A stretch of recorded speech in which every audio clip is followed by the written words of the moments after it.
Hi, everyone. Thanks for joining. Welcome to today's webinar titled Enhancing Quality of Care Through Integrated Primary Healthcare Systems, which is the first in a series that's hosted by the USAID Integrated Health Program in Nigeria. My name is Stephanie Mork, and I'm the Communications Manager for the USAID Integrated Health Program, and I'll be quickly going through a few housekeeping items before we get started. If at any point you're unable to hear one of our speakers, please make sure that you've connected your audio using the microphone button on the top right-hand corner of your screen. If you continue to have issues, please add a comment in the chat and one of our staff members will try to assist you. Attendees will be joining the webinar with their cameras and mics disabled, but please use the chat to introduce yourself and add any comments or note technical issues. We will be using the Q&A function for questions, so if at any point you have a question for one of the speakers, please click the Q&A button in the Teams control panel box to enter your question there. Unless you are a presenter, you're automatically muted to ensure there is no background noise to distract from our speakers' presentations. Please note that this webinar is being recorded and the recording will be available after the webinar and sent to your email if you subscribed ahead of time. I'll now hand it over to Dr. Ibrahim Cabo to get us started. But first, I would like to introduce Dr. Cabo, who is going to be moderating today's webinar. Dr. Cabo is a chief consultant obstetrician gynecologist with almost 20 years of experience in healthcare delivery, including 16 years consulting and working on projects funded by the international donors, such as the Bill and Melinda Gates Foundation, USAID, DFID, and UNFPA in different capacities. Dr. Cabo is currently serving as the Technical and Knowledge Management Director for the USAID-funded Integrated Health Program for Task Order 2 in Abuja, Nigeria. Dr. Cabo, over to you.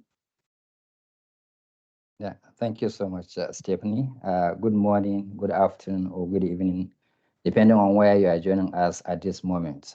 Welcome to Enhancing Quality of Care Through Integrated Primary Healthcare Systems, the first webinar in a series of 5 hosted by Integrated Health Program, IHP, funded by USAID in Nigeria. I'm Ibrahim Cabo, as Stephanie stated.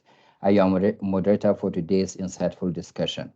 We have an engaging session lined up for you, exploring a range of innovative approaches which contribute to improving the quality of care within integrated primary health care system, from primary health care to secondary and tertiary care levels. Our panel of experts will delve into key insight, strategies, and solutions. Ladies and gentlemen, before we begin our discussion, let us take a moment to outline today's agenda. First up, we have Dr. Temi Filani, Senior Quality Improvement and Referral Advisor for the USAID Integrated Health Program, IHP, who will be sharing insight on setting the stage on IHP results, improving quality of care in integrated primary health care systems. Following that, Dr. Yusuf Sraj, Technical Director for IHP Tax Order for Kebbi State, Nigeria, will delve into care delivery models that promote patient-centered integrated service delivery. Thereafter, Dr. Samson Adeyemi, Monitoring Evaluation and Learning Manager for IHP Tax Order to Abuja Country Office, will then present a topic on developing systems to support improvements in two-way referral. Lastly, we'll open the floor for a question and answer session where you will have the opportunity to ask our panel of experts your burning questions. Ladies and gentlemen, before we start, I have the pleasure of introducing Kim Stover, who is our featured guest, to provide keynote presentation or remark on global perspectives of quality of care in integrated PSC setting. Kim agreed to step in place of Ms. Sinu Kurian, the Health Population and Nutrition Office Director at USAID Nigeria, who is unavoidably absent due to other pressing engagements. Thank you, Kim, for stepping in. Kim Stover is the project director for the USAID IHP implemented by Palladium. He holds a master's in international development and has been working in quality of care and quality improvement for more than 23 years, including more than 17 years on USAID flagship quality improvement projects. Kim has been working on IHP since 2018 and became project director in 2023. Previously, also Kim served a different capacity as quality improvement technical advisor on a number of USAID funded projects across a range of health areas, and served as deputy chief of party on projects in Russia and Uganda. With wealth of experience and insight, Kim will provide us with, as I stated earlier, global perspectives on on quality of care in integrated primary healthcare settings. So without further delay, ladies and gentlemen, join me to warmly welcome Kim Stover for her remarks, please. Kim, over to you. Thank you. Thank you so much, Dr. Cabo. Can everyone hear me okay? Okay. So I want to say good afternoon, good morning, good evening, ladies and gentlemen. I know that you are calling in from various locations around the world, and we are very happy to have you on today's webinar. I want to thank you for the opportunity to present some global perspectives on quality of care as we embark on the journey to explore the critical importance of quality healthcare, particularly in the integrated primary healthcare systems setting. As Dr. Cabo stated, my name is Kim Stover, and I'm the program director for IHP, but I have a long history in working in quality improvement and quality of care, so I'm very excited to speak with you today. The World Health Organization defines quality of care as the degree to which services for individuals and populations increase the likelihood of desired health outcomes.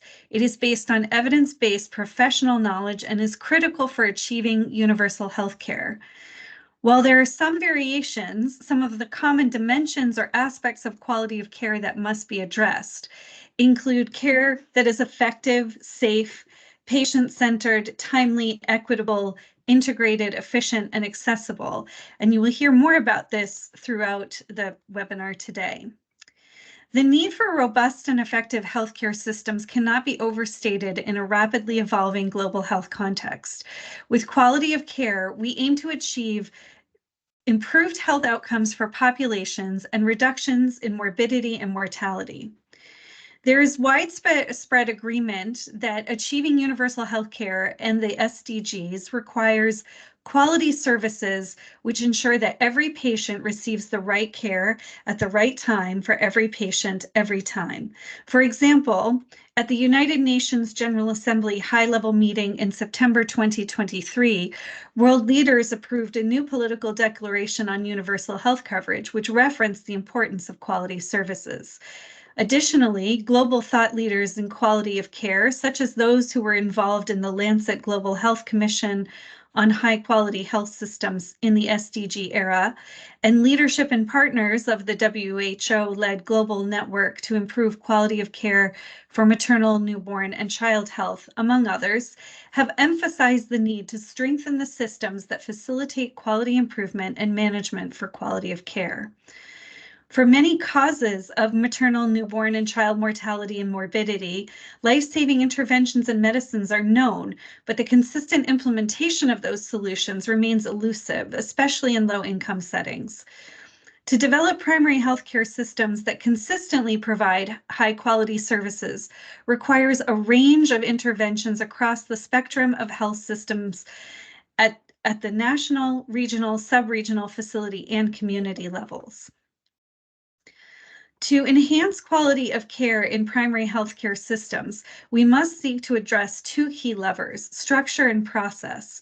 Structure, sometimes referred to as inputs, is often the focus of quality of care interventions, looking at aspects of service readiness, such as facility infrastructure, financing, qualified and competent health workforce, data systems, provision of commodities and equipment, and so forth.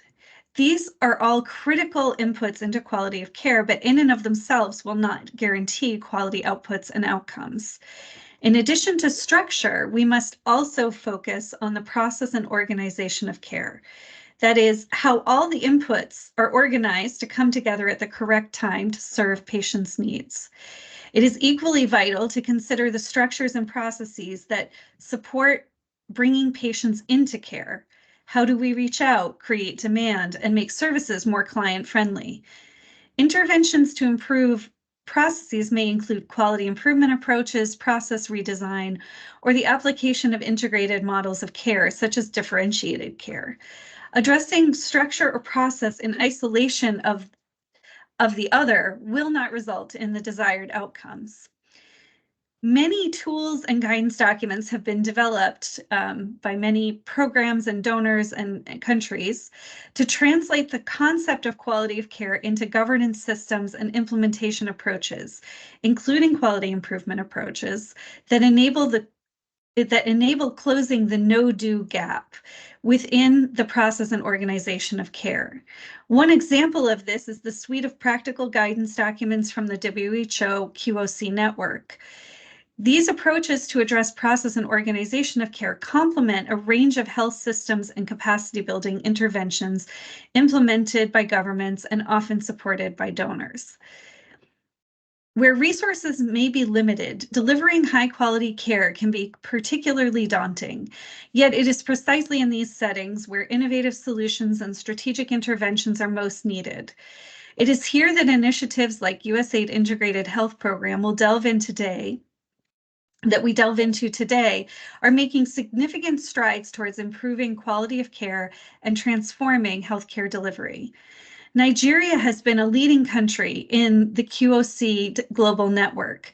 Flowing from this engagement, Nigeria has adapted and rolled out quality of care standards, developed national quality of care plans, and has an active national technical working group that is guiding the development of quality management systems. Also, key policies such as the Basic Healthcare Provision Fund and task shifting and task sharing policies, just to name a couple of many, address critical structure and inputs which contribute to making care more effective, efficient, and equitable. The new health sector-wide approach of the Nigerian Minister of Health places heavy emphasis on the need to address quality of care and patient experience, which is setting the groundwork for advances in these areas in Nigeria. As we navigate through today's webinar, we'll explore the multifaceted approaches to enhancing quality in integrated primary health systems. We will examine the role of collaborative partnerships, data-driven decision-making, capacity building, and community engagement in driving sustainable change while centering services on the people and communities served. We will hear stories of success, lessons learned, and the ongoing efforts to bridge the gap between policy aspirations and on-the-ground realities. Our collective goal today is not just to share insights and knowledge, but to inspire action that fosters a future where every individual, regardless of where they live, can access high-quality healthcare services that improve their health outcomes and enhance their quality of life. Again, thank you for the opportunity to provide some opening remarks on global perspectives, and I will turn this back over to Dr. Cabo. Thank you. Thank you so much, Kim, for this wonderful submission. Our next presenter is Dr. Temi Filani. Dr. Temi Filani is a seasoned quality improvement expert with over 14 years experience working in the development sector. She has a medical degree and master's degree in public health. She also has a master's in healthcare quality from Harvard University and is a fellow of the International Society for Quality in Healthcare. Temi will share with us insights on setting the stage on IHP results, improving quality of care in integrated primary healthcare systems. Join me to welcome Temi. Temi, you have the floor. Thank you. Thank you very much, Dr. Cabo, and good day, everyone. My name is Dr. Temi Filani. I work with USAID IHP as a Senior Quality Improvement Advisor, and I have the privilege over the next few minutes to share with you how IHP worked collaboratively with different stakeholders in Nigeria to strengthen the primary healthcare systems in the states that we work in. And how we leveraged an integrated approach to achieve this. We hope that this would also buttress some of the points earlier made by Kim about how it's integral for us to consider the multifacetedness of healthcare quality improvement and how to engage different levers and different stakeholders. On the first slide, I start off sharing, just providing some background, which we probably are aware of. In Nigeria, health outcomes are still suboptimal. Maternal mortality, as an example, we continue to record, suboptimal numbers, and that has remained a challenge for over a decade. This underperformance doesn't just stop with maternal mortality. If we look at the entire continuum of care for pregnancy, we also see this underperformance. So, for instance, with ANC, just over half of pregnant women had at least 4 ANC visits while they were pregnant, and less than half of deliveries were attended to by skilled birth attendants. Now, these might, come across as purely service delivery issues, but we know that there are broader systemic issues that contribute to the quality of care challenge that we see. So understanding these factors, the dimensions of quality that also contribute to poor health outcomes, things like weak governance, delays in provision of care, and the likes. So for us as a country to turn the tide, we need to address, these issues holistically and in an integrated manner. And so on the next slide, I'll be introducing how IHP, was able to achieve some of this. We had this in mind, the fact that we needed to have, a holistic integrated approach. And so the aim of IHP was to see how we would strengthen the capacity of the health systems in the states that we're working in to deliver high quality primary healthcare services, with the hope that it will contribute to the improved health outcomes that we seek to achieve. The next slide showcases how we engage, and our engagement happens at 2 levels. So the capacity strengthening happens both at the national and subnational levels, and we provide support really to the key stakeholders in these different levels to support their efforts towards reducing maternal and child mortalities. On the next slide, we dive a bit deeper into how IHP works. So the engagement happens, there's a lot of engagement happening at subnational level. Currently, we're in 5 states. We're in Bauchi, Kebbi, Sokoto, Ebonyi, and the Federal Capital Territory. And our engagement, again, takes a holistic approach, and it's quite integrated. It ensures that we're working with different stakeholders across different levels in the state. So we're working within the state, we're working at the state level, the local government area level, and also at the facility level. So for governance, we're working with key players within the state. So like the state ministries of health, the state primary healthcare development agencies, the health insurance agencies, and the likes. At the service delivery level, we're working with PPMDs, but also over 1,300 healthcare facilities, which comprise a mix of different facilities. So we have the public and the private sector within the cohorts that we're working in. And also we have a mix of primary and secondary facilities, because we also understand the interdependencies between these facility types and how they all contribute towards improving quality of care. The goal for us at IHP is to maximize impact within the 5 years that we're working in these states with, and to reach as many beneficiaries as possible, targeting over 5 million beneficiaries. On the next slide, we're just going to showcase some of the things that we did prior to intervening in the states.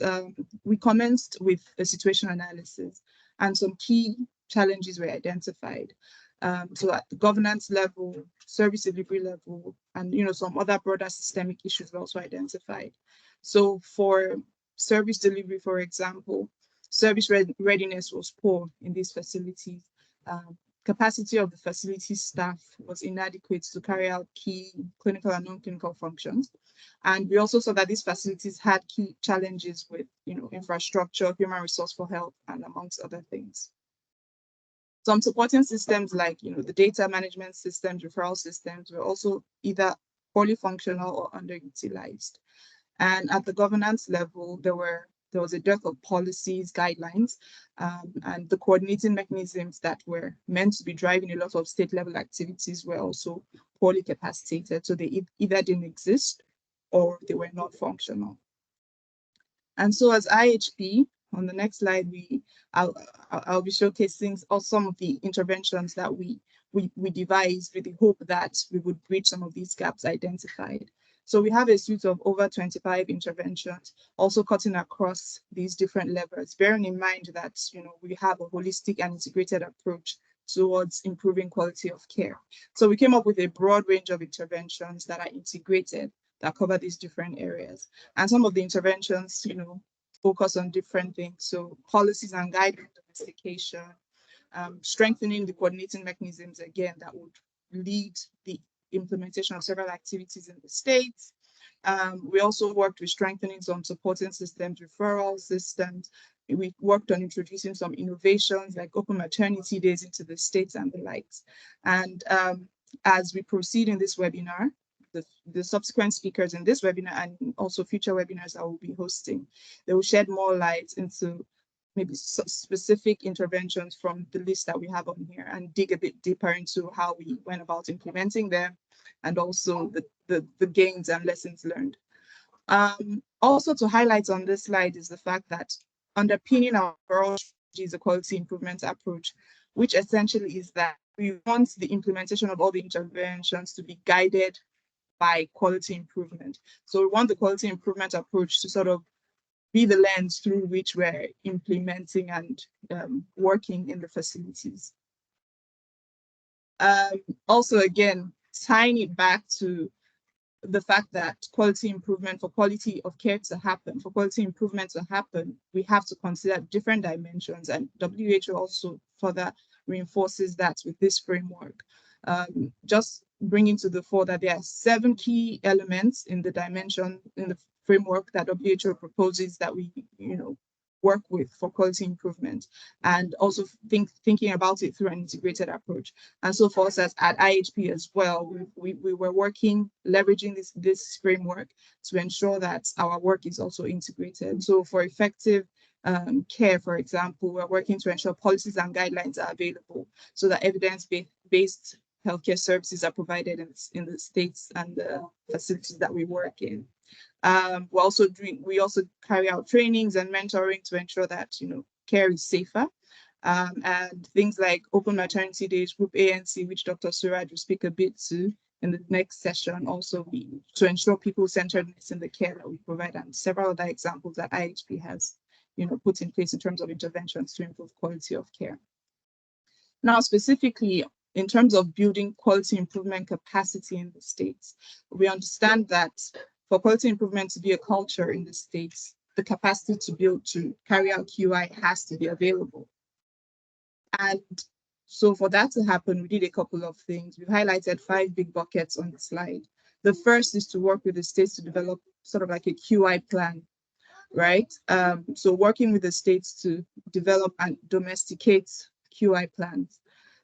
The thing that we did was build capacity. So at the different levels, again, that we engage in.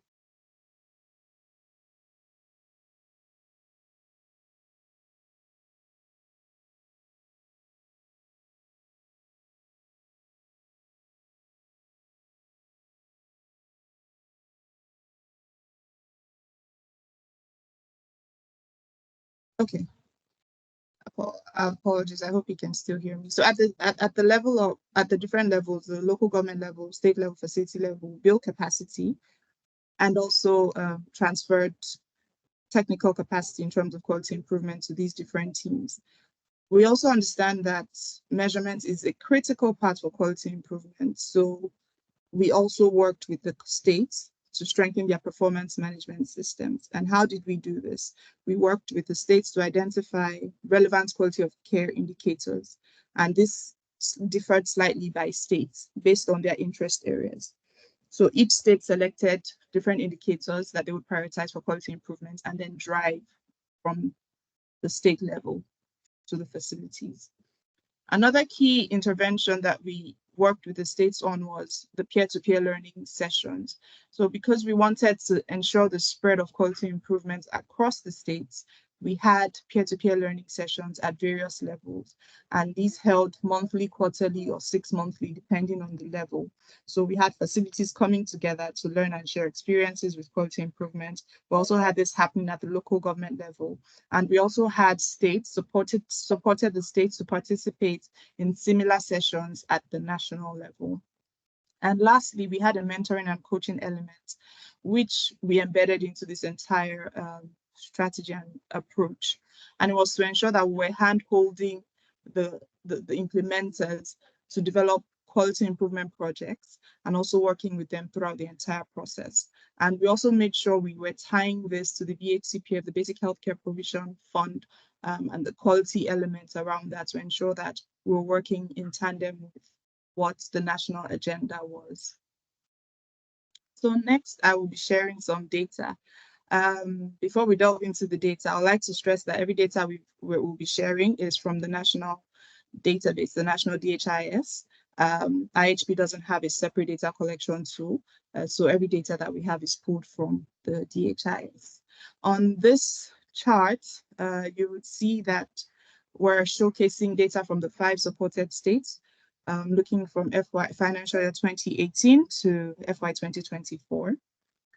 The graph is split into 2 parts. The first part is the pre-intervention, and then following that is the intervention phase. So between the first 2 vertical dotted lines, that's the pre-intervention phase, and everything after the second dotted lines is the intervention period. So we've also taken the time to annotate some key events, such as when we commenced engagements with different states, the introduction of the new NHMIS version 2019 tool, and also, of course, the COVID pandemic, just so that we also have that in mind as we are reviewing and looking through the data. Overall, we can see that we've seen sustained improvements with both indicators. So the dark blue line represents skilled birth attendance, while the red line represents the use of partograph. And we've seen how we've been able to support the states to gradually improve and also sustain the wins in terms of their performance with these indicators. On the next slide, I'll be sharing some newborn health data also. And the layout is quite similar to the previous slide, the pre and post intervention periods.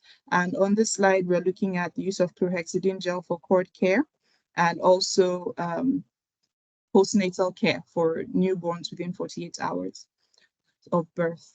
And we see similarly that the gains over time and how that has been sustained also.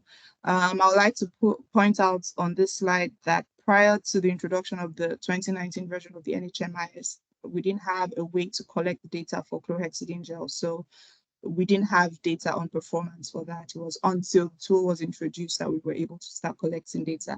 But we can also appreciate the progression with that indicator and how we've been able to sustain the gains with that indicator. We also see that there was a slight dip in performance after in the postnatal care after the introduction of the NHMIS tool.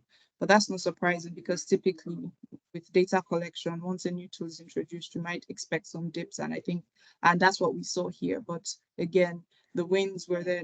So the momentum wasn't lost and we just continued and sustained the wins. Lastly, I'll be sharing data on child health, and it's really focusing on pneumonia and diarrhea treatments. So these 2 indicators are just some of the ones we sought to work with the states to improve for child health. On here, the red bars represent the pre-intervention period, while the blue bars represent the intervention period. And we can also appreciate improvement over time in both indicators. For diarrhea, it might seem like there was a drop post-intervention, but it's important to just mention that we did a deep dive to understand why that was happening. And what was revealed was that facilities were reporting partial treatment of diarrhea with only ORS as full treatment, but we didn't consider that full treatment. So we wanted a combination of ORS and zinc. So it was that correction that led to the dip that we're seeing in the initial intervention period. But we were able to scale through that and continue to work with the states to improve on that indicator. So thank you all for listening. This brings me to the end of my session. I will hand it back now to Dr. Kabo to continue the moderation. Thank you, everyone. Yeah, thank you so much, Dr. Temi, for this beautiful presentation. So our next panelist is Dr. Yusuf Suraj. Yusuf is a medical doctor with over 10 years experience in development work. He has masters in public health and business administration.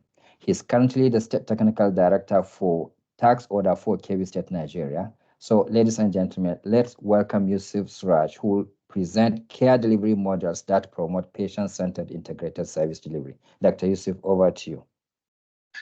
Yeah, thank you so much, Dr. Kabo, and good day, everyone. My name is Dr. Yusuf Suraj. I'll be taking you through the next few slides on healthcare delivery models that promote patient-centered care.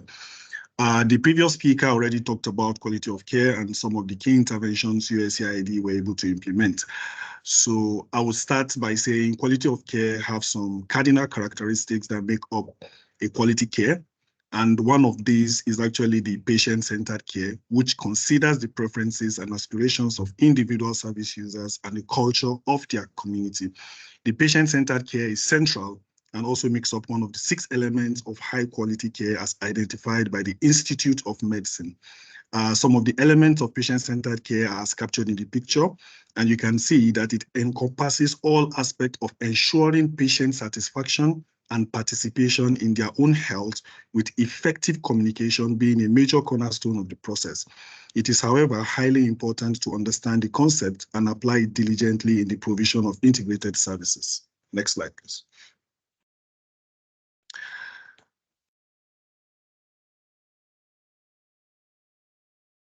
It also prioritizes the needs, preferences, and experiences of patients, placing them at the center of decision-making and care delivery processes.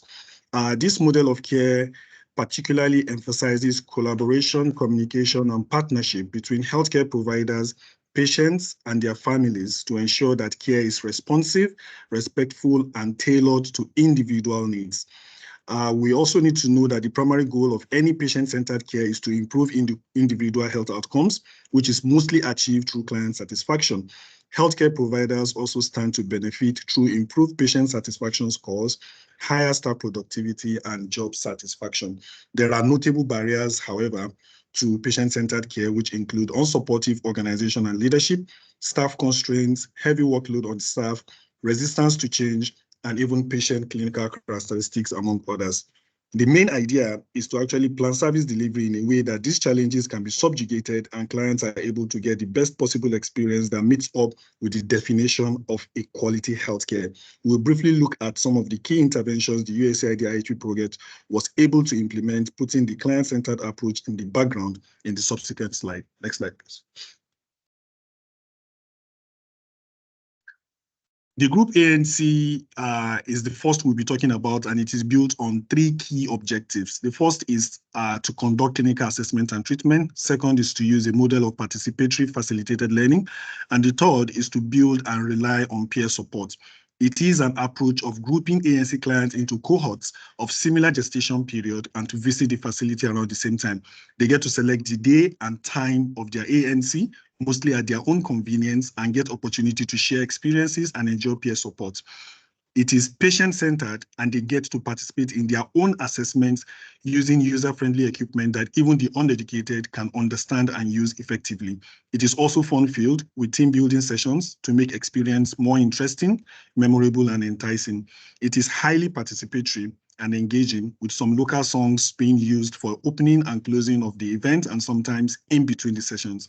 It also involves a lot of health talks and learning that are tied to their specific needs based on their gestational age or period. It also significantly improves ANC revisit among clients. Next slide, please. So now we want to actually look into OIRIS, which is the Optimized Integrated Routine Immunization Services, which have been a government-led national strategy since 2018 that is aimed at improving the uptake of routine immunization and integrating routine immunization with nutrition and other services, bringing integrated services closer to the people. The OIRIS Plus is an upgrade of the OIRIS strategy to include all PHC services, including family planning and ANC. And the OIRIS Plus were implemented across the IHP-supported states, and the key objective of the integrated outreach is to increase access by taking service delivery to the clients. And this is also client-centered because it solves and reduces the barrier of access and having to travel long distance to access services. The event is mostly planned with the LGHA team, that's the local government health authority, who are actually engaged with data to select and identify locations for the events. They are also involved in engaging the community leaders to select the exact point or location within the community that is central and will reduce distance for clients to access services. They also in turn support service provision on the day of the event and also help with the coordination of these events. The private sector were also not left out, and they also supported with the procurement of commodities for the event in some selected locations. The involvement of the community leaders, religious leaders, traditional bath attendants, and all other community structures make it more culturally acceptable, and they also help in the mobilization of clients. Next slide, please.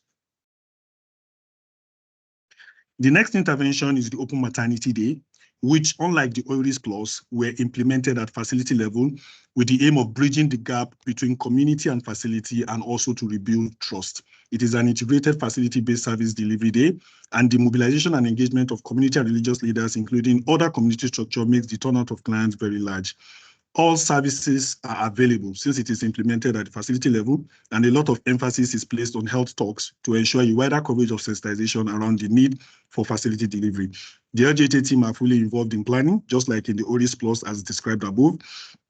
And it also provides an opportunity to take the clients around the facility to see available facilities, equipment, and instruments for delivery to further convince and encourage them to come to the facility to deliver. OMDs are also patient-centered, as the objective is mainly to increase access of clients to quality healthcare services. Next slide. So on the next slide, we are looking at the partnership between IHP and We Care Solar, which is an American not-for-profit organization that produces and installs solar suitcases. In partnership with USAID and IHP, We Care Solar supported Kebbi State with its award-winning We Care Solar suitcases, which is actually a compact, easy-to-use solar electric system that provide essential medical lighting and power for charging mobile phones and small medical devices to help midwives identify complications and also to conduct safe deliveries. So far, 299 solar suitcases have been donated and shipped from the United States, and 203 of them are already installed in PHCs in Kebbi State as we speak. Over 500 healthcare workers had on-site training on the use and maintenance of the solar suitcases as well.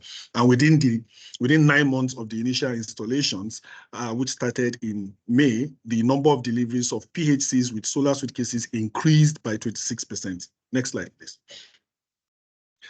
So on the next slide, we are looking at the trend of deliveries in facilities where the solar suitcases were installed, and it explained the 26% increase in facility delivery.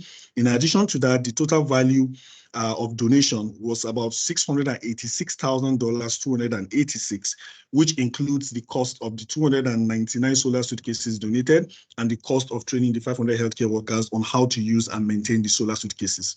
Next slide, please. On the next slide, we are looking into numbers. So for the group ANC, it was actually implemented in 205 facilities across 4 states and the Federal Capital Territory. Specifically in Sokoto and Kebbi, the following were observed among facilities conducting the group ANC.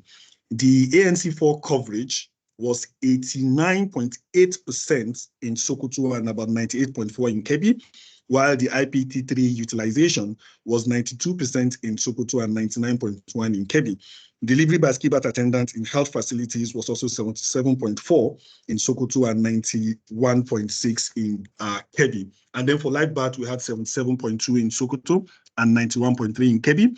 The OMD was also implemented across 413 facilities for the 5 IHP states, during which about 17,541 lakh services were provided. Over 125,000 pregnant women also accessed quality ANC services, and over 124,000 children under 5 were also able to access nutrition and growth monitoring services during this event. The number of pregnant women attending ANC1 increased by 27%, and ANC4 also increased by 57% from the period of inception of the OIRIS Plus and the OMD. And the OIRIS Plus and OMD implementation contributed 57% of the 27% increase in ANC1 and 54% of the 57% increase in ANC4. The number of women using LAC also increased by 70%, and the OIRIS Plus and OMD contributed 9% of this increase. Next slide. So the next slide is actually showing the trend of new family planning acceptors and ASC1 visit across 719 facilities where the OIRIS Plus was implemented. And from the charts, the lines you are seeing on the chart are basically auto-generated, or what you call best fit lines. As the last slide, I will say in conclusion, patient-centered integrated service delivery is a highly important model that needs to be considered at all levels of care to ensure the best possible health outcomes. It does not only benefit the clients, but healthcare providers also stand to benefit through improved patient satisfaction scores, higher staff productivity and morale, reduction in overall cost of care, among others. And from the data presented, it is clear that the model improves client satisfaction, access to quality healthcare, and reduce dropout or defaulters. Thank you so much for listening. Over to you, Dr. Kabu. Yeah, thank you so much, Dr. Suraj, for this wonderful presentation. So quickly, our next presenter is Dr. Samson Adeyemi, who is monitoring and evaluation expert with over 10 years experience in global health, holding both a PhD and master's degree in public health. Samson's expertise is underscored by a keen ability to integrate programs effectively and also to fortify health systems for enduring impact. So Samson will take some few minutes to present developing systems to support improvement in two-way referral in IHP-supported state in Nigeria. Samson, over to you, please. Thank you very much, Dr. Kabo. Good day, everyone. My name is Samson Adeyemi. I'm the Senior Monitoring, Evaluation, and Learning Manager for USAID IHP Abuja Country Office. I'll be taking you through the next few slides on how IHP worked with the state governments and other partners in developing systems to support improvements in two-way referrals. So in the first slide, we're looking at an effective referral system is essential for strengthening PSC system and improving access to healthcare services, patient outcome, and quality of care. This is the schematic diagram of what an ideal two-way referral system looks like. A referral system is a mechanism that enables the patient's health needs to be comprehensively managed using resources beyond those available at the location they access care from, be it in the community unit, dispensary, health center, or a higher level facility. An effective referral system ensures that there is a close relationship among all levels of care and individuals can receive the best possible care, as one can see from the slide. A two-way referral system in primary health in PSC settings involves a coordinated process where patients can be referred between different levels of healthcare facilities, and there is a feedback loop between the referring and the receiving health facilities. Next slide, please.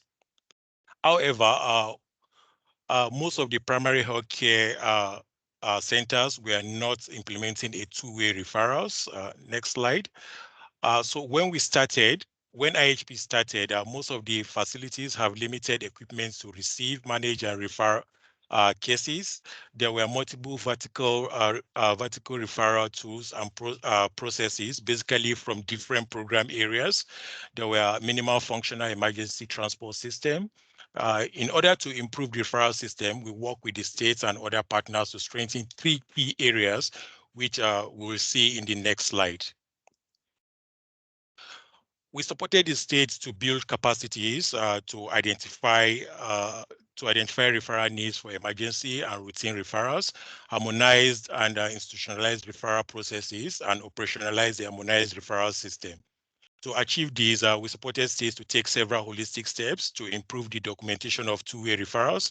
This includes standardization of referral tools to ensure consistency and completeness, training of healthcare providers on importance of thorough referral documentation and on how to properly complete referral forms, strengthening the use of digital solutions that allow seamless exchange of referral information between facilities, establish feedback mechanism for both referring and receiving providers to provide input on the quality of referral documentation and ways to improve the process. We also support the states to strengthen referral follow-up procedures, referral data quality assurance, and collaborative care teams. In the next slide, we look at how IHP work with the states in these three areas. IHP work with the states to strengthen the referral system by building capacity of the health providers to identify referral needs for emergency and routine referrals, stabilize patients as needed, and refer. To achieve this, we supported states to implement a two-way referral system using the urban spokes model with one secondary health referral hospital per local government, serving as the serving all the PACs and other facilities in the local government. Each health facility have a dedicated focal person for referral. We supported states to establish a referral coordinating committee that coordinates and improves the referral system. We supported the states to enhance communication, standardized protocol, and clinical proficiency. I actually work with the states to adapt and roll out the NEMCHIC, maternal, neonatal, and child emergency transport system, which is the MANSET model. ETS is one of the components of the MANSET. I actually work with the states, local government, the WDCs, and the National Union of Road Transport Workers to identify train selected ETS drivers. The training covers areas such as the ETS driver selection criteria, coordination between community leaders and National Union of Road Transport transport workers, and the use of referral tools and processes. Tools such as the MANSET jacket, ID cards, documentation tools, and reimbursement vouchers were provided to the trained individuals. Next slide, please. I actually work with the state to review and harmonize existing referral guidelines and tools to create a comprehensive local government referral system encompassing community, primary health care facilities, and referral hospitals. We work with the state to develop harmonized referral slips, referral register, and monthly summary register to document broader range of services. These addendum tools we're not part of the revised NHMIS data tools. We, however, worked with the Federal Ministry of Health, the National Primary Care Development Agency, and the state to revise the referral tools. IHP supported state to revise the referral flowchart, separating it into the flowchart for emergencies and a flowchart for routine referral to standardize decision-making in referral from community to primary health care facilities and up to secondary or tertiary facilities. We worked with the states and the local government to develop referral directories using service availability mapping assessment findings. We worked with supported state to develop ETS log sheet and reimbursement register. Next slide, please. We trained and mentored healthcare workers across supported health facilities on referral documentation using the harmonized two-way referral slip, referral register, and the referral monthly summary to report the summary of the two-way referral to the ODP. We scaled up training and equipping of facilities to provide quality of emergency service, which the previous speakers have mentioned. Emergency transport system drivers receive training to document all their referrals and participate in regular referral system meeting with village heads, women leader, WDC chairman, to share data on total referrals, reason for referrals, and ETS use for referrals. IHU supported state to strengthen referral data quality assurance, conduct regular audits of the referral documentation to identify areas for improvement and ensure adherence to established standards. We supported the state to strengthen collaborative care teams, foster collaboration between primary care providers, specialists, and other healthcare professionals to facilitate effective communication and coordination of care. Local governments now have referral networks. IHU play a role in facilitation of monthly meetings among service providers, particularly referral focal persons, to enhance communication between individuals from tertiary health facility, secondary health facility, and primary healthcare facility within the state. Additionally, IHU utilized these supported monthly meetings for the continuous learning and skill enhancement of referral focal persons from state, local government, tertiary health facility, secondary health facility, and PACs. Next slide, please. So we supported state to strengthen follow-up procedures, develop protocols to follow up referrals to ensure timely communication between providers and track the progress of patients through the referral pathways. Dedicated desktop phones were provided to the IHP supported facilities across the states to improve communication and feedback. We work with the Federal Ministry of Health to transfer the referral addendum tools to a DHIS2 staging server as a pilot to inform the revision and upgrade of the NHMIS and DHIS2 instance. We build the capacity of healthcare workers to report the referral data directly to the DHIS2 staging server using the desktop tablets. We also piloted the M-Referral, that's the mobile referral system, to improve communication between health facilities when referrals are initiated. IHP supported the establishment of WhatsApp groups and directories for prompt information exchange among referral focal persons from state, local government, tertiary health facility, secondary health facility, and primary health facility across the local governments. Next slide, please. So this slide shows data from the DHIS2 and from the referral addendum tools on the ODK. So comparing the referral data from the DHIS2 and the referral addendum, the DHIS2 tracks one-way referral currently only, while the referral addendum tracks two-way referrals with feedback given to the referring health facility. The addendum captures the number of referrals, type of referrals, transport use, whether the referral was completed, the client reached the referring health facilities. Next slide, please. This slide shows high level of follow-up reported through the referral addendum tools. Referral is complete only when feedback is provided to the referring health facilities.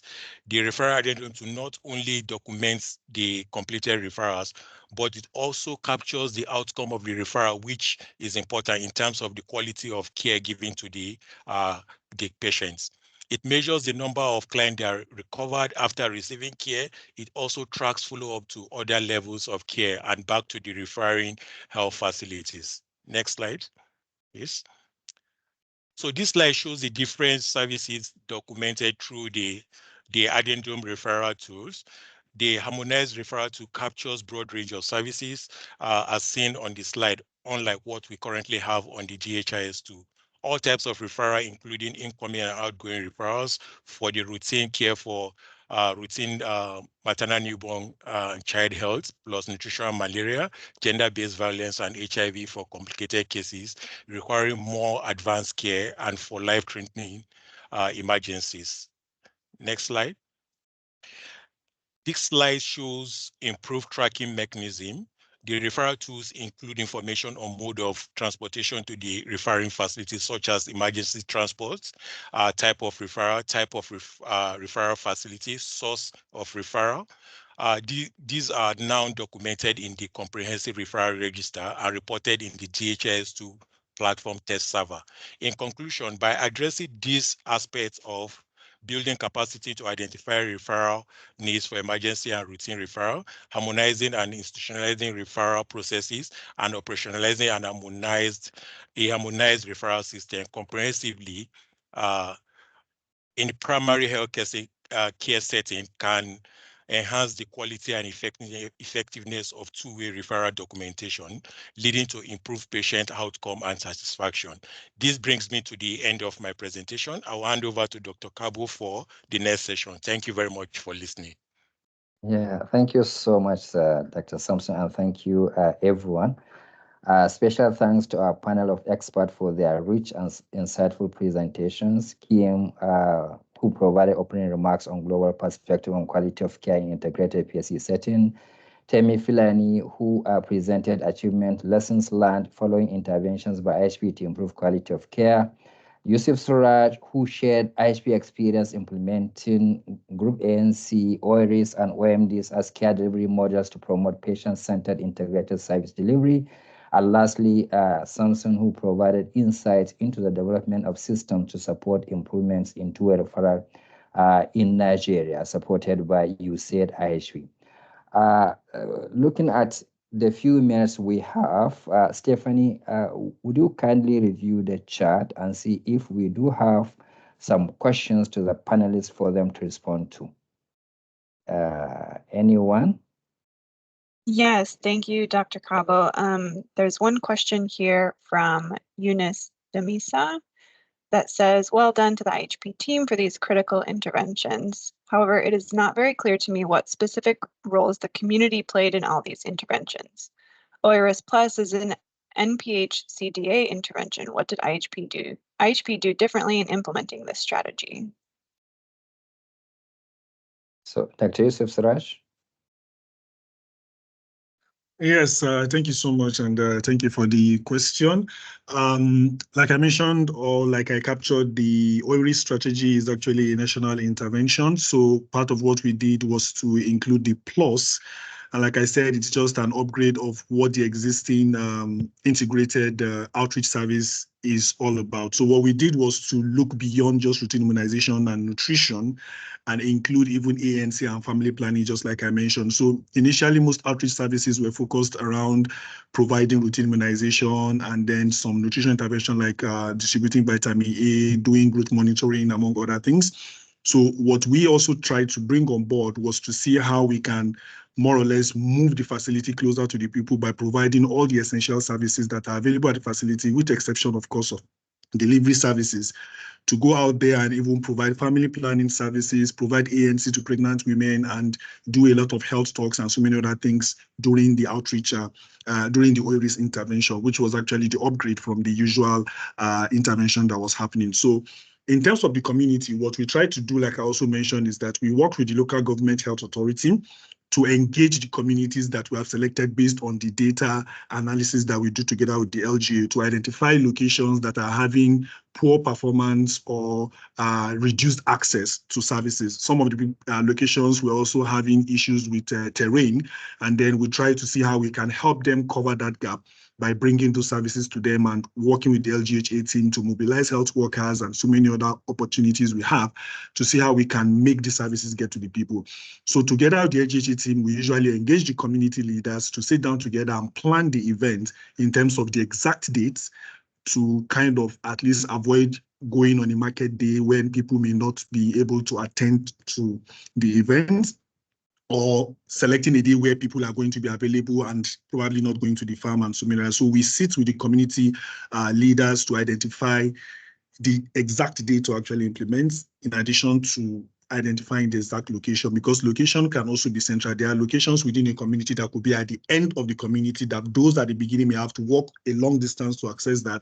So the community leaders help us to also identify the exact location and also work with their town announcers together with their traditional birth attendant and all other community structures that are existing to help to sensitize and mobilize people to actually come for that event, so that more people that require the services get the opportunity to access those services on that very day as scheduled with the community people. So the community were fully engaged, and they also participated, like I also mentioned, coming to also help with crowd control and coordination of these events. And then the LGHA team also took a lot of action in the planning and even in the engagement of the community, and even the LGA chairman, who was also engaged in some situations. They even contributed to procurement of some commodities. I know some of them even attended these events to also encourage their people to improve their health-seeking behavior and so many other things as such. I hope this answers your question. Basically, this is what we did to make it a bit different and improved upon what is already existing on ground. Thank you. Yeah, thank you so much, Dr. Suraj. So, Stephanie, I think time up. Yes, there is. There's a couple more questions in the Q&A, but I know we're at time. So if folks need to jump off, thank you so much for joining. But if some of our speakers could stay on to answer some of these questions, that would be great, and we can go through a couple more in a couple minutes. So another question from Helen Ekpo says, well done to the team for excellent work. Will government be able to maintain all of these great systems and structures put in place after the support from IHP? Yes. So, yeah. So, Kim Temi. Yeah, I think Temi should go for that. Sure, Yeah, I can quickly chime in. So, with the sustainability, we built that into the project design. So from inception, we started with the intention to sustain, and a lot of the work we do is really collaborative and government-led. And then we're also very particular about transferring capacity so that it's not solely reliant on IHP. But we understand that there are some other inputs and resources that we bring in, human resource capacity and things like that, that may not necessarily be replicable after IHP, after the project comes to an end. But we're confident that a large portion of the work we've done would be sustained and the gains would remain even after IHP leaves. I don't know if you want to add another line. So thank you. Thank you so much. Stephanie, any last question? Yeah, there's another one that says, I'm interested in which some PHCs benefited from. Were the PHCs randomized to receive those that did not? How did you attribute the improved facility deliveries to that, the solar systems, given that there might be possible confounders?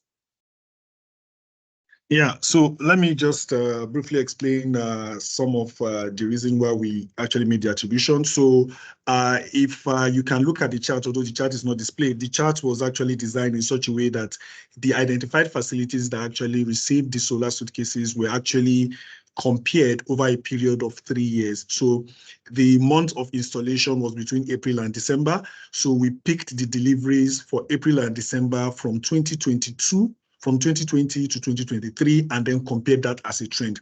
The idea is that if it is across months, most confounding factors are likely going to affect maybe just a month or 2 months in terms of spike. But when it is over about 9 months, we are hoping that most of those spikes are likely not going to be very obvious if it is actually due to confounding factors. So comparing this trend over about 3 to 4 years gives more insights to cover some of these confounding factors. And then from the comparison, we could see that in the last period when the solar suitcases were actually installed, we actually had much more deliveries compared to the other years. About 2,700 deliveries was actually captured on the graph. And then we did the calculation and then realized that we achieved about 26% increase as expected. So this is actually the basis. Of course, confounding factors are always present either directly from sensitization or from so many other interventions. But again, from some of the direct informations we also got from the facilities where the health in charges and even the clients from the community were confirming that the presence or the availability of the solar suitcases actually encouraged them to also go to the facility to deliver. That is also not going to take out the open maternity days and even the ORIS Plus, where they also had the opportunity to go to these facilities and also listen to see these suitcases in physically and appreciate the function of that. That also kind of also encouraged some of these deliveries. So I think your point is valid. However, we did a reasonable comparison and we are sure that that can actually be attributed to solar suitcases. Thank you. Thank you so much, Dr. Sra. Stephanie, anyone, or we can close? Yes, I think maybe we have time for one more question, and then we'll give it we'll give our closing remarks. So here's one from Megan Linden. It's exciting to see all the efforts to strengthen referral. Will the DHIS2 platform test server be integrated with the main server? Is there interest in expanding its use beyond the IHP states? Samson? Yes, thank you very much for your question. Yeah, so like I mentioned in the course of my presentation, so we're currently working with the Federal Ministry of Health to actually pilot this DHIS2 text server so that the results can actually inform a review of the tools and also an integration into the national DHIS2 instance. Thank you. Yeah, thank you so much. Stephanie? Is it the last one?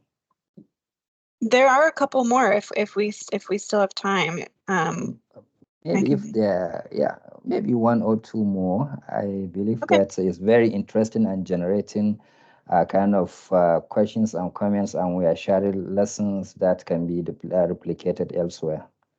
Yeah. Yes, absolutely. And thanks everyone for your engagement and your questions. So here's one from Nita that says, kudos to the team for the efforts in achieving so much. It would be good to see highlights on reproductive health and family planning, especially in integrating family planning within ANC and PPFP. Maybe that's less of a question, but if anyone wants to speak to that, feel free.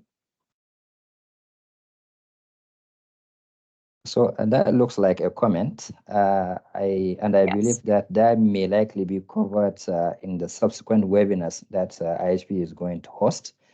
So thank you so much for that comment. Next one. All right, there's one more question here that says, is there any system in place to follow up patients discharged against medical advice? Okay, Temi or Suraj, 1 minute, if anyone would want to respond. Yes, so if we're thinking about it, particularly from a referrals point of view, there are patients who fall in this category. I mean, it's quite difficult because patients have the right to decline medical services. But it would be helpful to first track that to get a sense of the prevalence of this, and then use that to determine the appropriate next steps. And maybe also leveraging quality improvement methods to achieve this, so understanding what the drivers are, and then you're able to put in place change ideas that would actually move that needle. Thank you. Excellent. Stephanie, I believe that is the last question. Am I right? You're correct. Yep. No more questions. Okay, excellent. So before I hand over to you to officially close, I would like to thank everyone who participated in this rich and insightful discussion. Those who asked questions and made comments. Big thanks to our panel of experts for sharing achievements, lessons learned, recommendations, following implementation of such a range of innovative approaches by states in Nigeria with the support of USAID IHP to increase access and improve quality of integrated PSC services. We are proud to be part of this. We look forward to your participation in the next webinars that I promise you will be very, very exciting too. Once more, thank you, and I hand over to Stephanie to officially close. Thank you so much. Have a lovely day. Thank you, Dr. Cabo. I don't have much else to add other than the recording of the webinar will be available and sent to your email addresses shortly after the webinar. But thank you so much for joining and hope to see you on future webinars.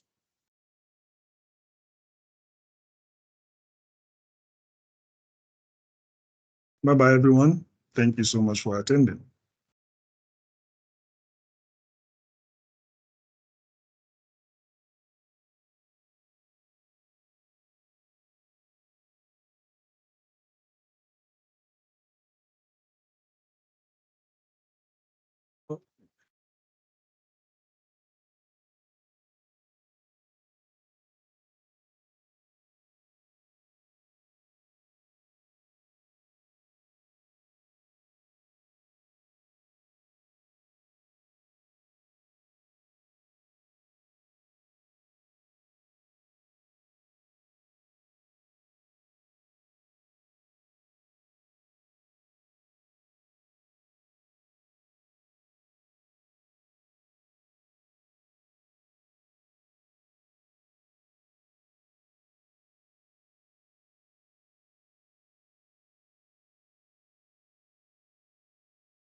Stephanie, will you turn off the webinar?